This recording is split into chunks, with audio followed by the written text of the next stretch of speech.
नीरज पुराने सुनसान हाईवे से पैदल ही गुजर रहा था। आसमान काले बादलों से घिरा था और हवा इतनी तेज चल रही थी कि सन्नाटा भी डरावना लग रहा था। अचानक उसे सामने रास्ते के बीचों बीच कुछ सफेद सा दिखा। एक औरत, लेकिन उसके पांव जमीन को छू नहीं रहे थे। वो हवा में तैर रही थी। उसके लंबे बाल चारों ओर हवा में लहरा रहे थे और चेहरा धुंध में छिपा था।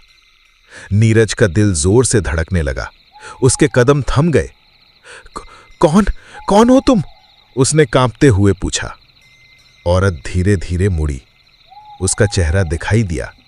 आंखें गहरी काली, होंठ सिले हुए जैसे किसी ने धागे से बंद कर दिए हों।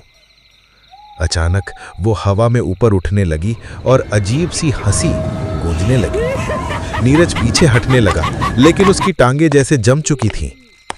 तभी उसने अपने कंधे पर किसी का बर्फ सा ठंडा हाथ महसूस किया। उसने झटके से पीछे देखा।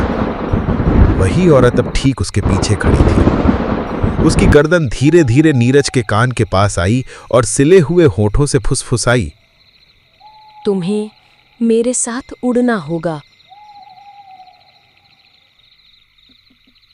अगली सुबह लोगों ने उस सुनसान रास्ते पर नीरज के जूते पड़े देखे, लेकिन नीरज कभी नहीं मिला।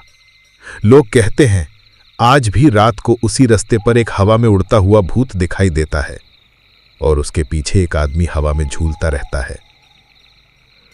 रात का अंधेरा कुछ ज्यादा ही गहरा था। कोई चांद नहीं, कोई तारा नहीं, बस पेड़ों के बीच से आती हुई सूखी सरसराहट और उस सुनसान हाईवे पर एक अकेली लड़की, श्रुति। उसने नीरज की कहानी सुनी थी और अब वो खुद जानना चाहती थी कि आखिर उस रात क्या हुआ था। उसने किसी को नहीं बताया कि वो आ रही है। कोई कैमरा नहीं, कोई मोबाइल नहीं, बस एक पुराना लाल रुमाल जो नीरज की मां ने दिया था।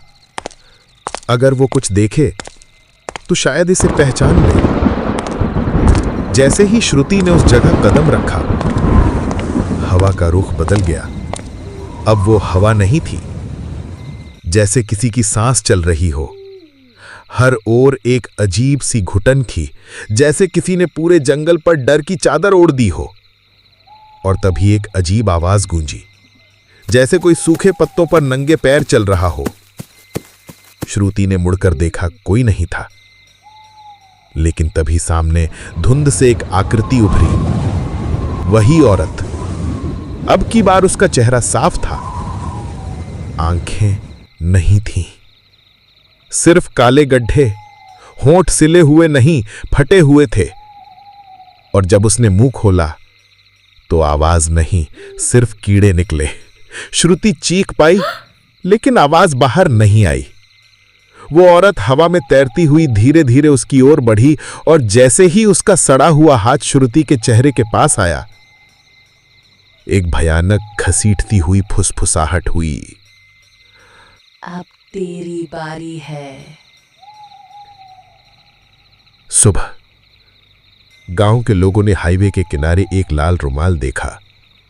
उस पर खून के धब्बे थे और वहां जमीन पर खून से लिखा था, मैं अकेली नहीं थी, अब वो भी हमारे साथ है। रात के 12 बजे थे। हवा में सन्नाटा था और पेड़ ऐसे खड़े थे जैसे कुछ छिपा रहे हों। शिवम 24 साल का एक जिद्दी लड़का, जो हमेशा सच को कहानियों के पीछे ढूंढने में यकीन रखता था, उस रात अकेला ही निकला उस भूतिया हाईवे की तरफ। वही हाईवे जहां कुछ दिन पहले श्रुति गायब हो गई थी और उससे पहले नीरज। और दोनों की एक ही चीज मिली थी, एक लाल रुमाल।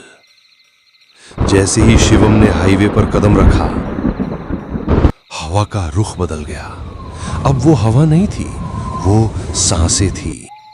शिवम के पास ना मोबाइल था, ना कैमरा। वो सिर्फ उस जगह को महसूस करना चाहता था। लेकिन उस रात जगह ने उसे देख लिया। अचानक पत्तों की सरसराहट के बीच से एक धुंधली आकृति उभरी। वही औरत। उसकी चाल में इंसानियत नहीं थी। वो जमीन पर पैर नहीं रखती थी, वो हवा में तैरती थी।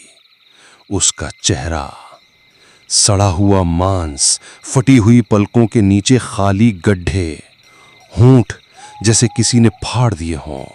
शिवम चीख नहीं पाया, गला सूख चुका था, जिस्म कांप रहा था, लेकिन वो भाग नहीं सकता था।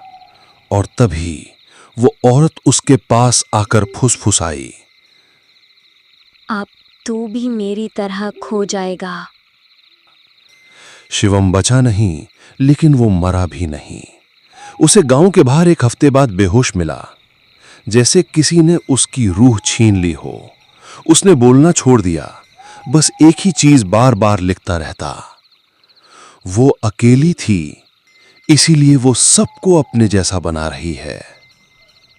गांव के बुजुर्गों ने तब बताया, 50 साल पहले इसी हाईवे पर रूपा नाम की एक औरत के साथ एक हादसा हुआ था। वो अपने पति के साथ कहीं जा रही थी, लेकिन गांव वालों को शक था कि औरत मनहूस है। लोगों ने गाड़ी रोक ली, पति को मारा और रूपा को उस जंगल में छोड़ दिया। गर्भवती थी, भूख और डर से वहीं मरी। पर मरते हुए उसने कसम खाई थी, जो अकेली मर गई, अब कोई अकेला जिंदा नहीं रहेगा। अब हर कुछ महीनों में कोई ना कोई गायब होता है, कोई जो अकेले उस रास्ते से गुजरता है। कहते हैं अगर किसी के हाथ में लाल रुमाल दिख जाए तो समझ लो वो अब उसकी है। और हर बार रुमाल के नीचे कुछ न कुछ लिखा होता है, कभी खून से, कभी खरोंच से। आज भी उस हाईने पर रात को मत जाना, क्योंकि वो औरत अब ढूंढ नहीं रही, अब वो चुनती है। जिसकी रूह सबसे खोखली हो, जिसका मन सबसे अकेला हो, वो उसके सबसे करीब होता है। और जब वो तैरती हुई तेरे पास आए तो भागना मत, क्योंकि अब तेरे जैसा कोई और नहीं बचा।